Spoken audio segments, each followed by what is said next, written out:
Here's one of the unfortunate things that can happen when you're into retro computing, as I am. I was getting ready to make another IBM PS2 video for all of you, and I was also going to feature a rather unique operating system that I dare say most of you probably haven't seen in action. And no, I'm not thinking of something like IBM's OS2. I'm actually thinking of a particular Microsoft operating system, an old version of Windows, that I happen to have running on this IBM PS2 9585 OXG. Well, I brought it out of storage, hooked it all up, plugged it in, turned it on, it booted up, I set the clock, everything was fine. I let it run and I came back 2 days later and I found it hung up. I figured no big deal, it just locked up. So I rebooted it.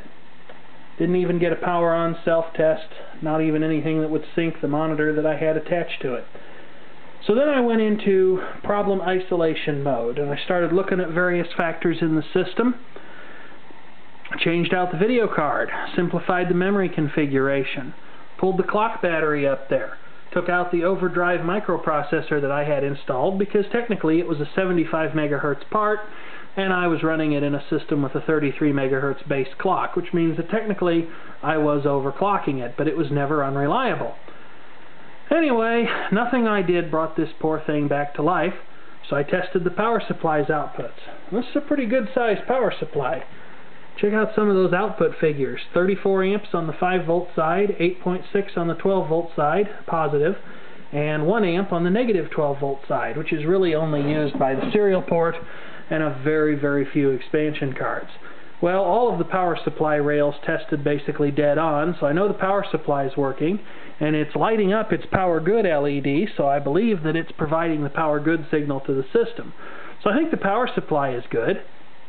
Now, for those of you who have asked me in times past about troubleshooting a dead system, this is how you do it. You just have to start simplifying it, just break it down to the minimum. But in this case, it didn't do any good. This thing seems to have died. And that's the unfortunate fact that faces a lot of people that are into antique computers, that someday they are going to die.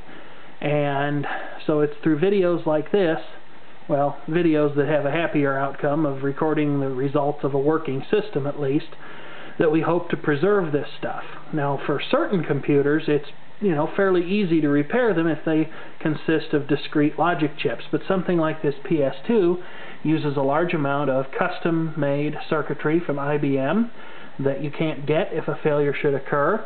There's also a lot of surface soldered parts here.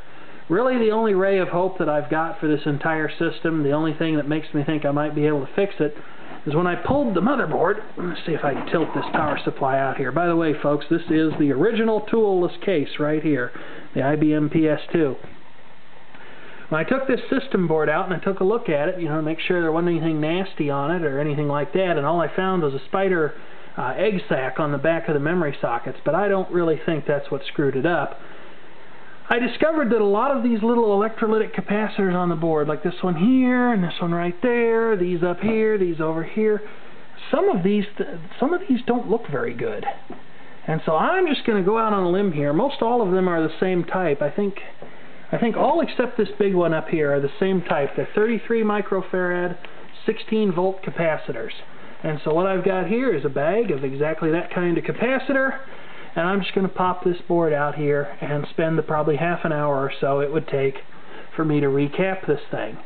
I don't think it'll work. I think something else has gone wrong here, although I'm not sure what it is. I might have another ace up my sleeve though. You see, the PS2 machines, the Model 95 actually has a troubleshooting display that you can turn the system on, and if the system is starting at all, even if it can't get the display hardware up, it'll give you an error code up here if the system is running instructions and trying to start, to give you an idea of what to look at, what's wrong. But as you can see, the Model 85 doesn't have any such panel. Fortunately, all older PS2s output their checkpoint codes through the parallel port.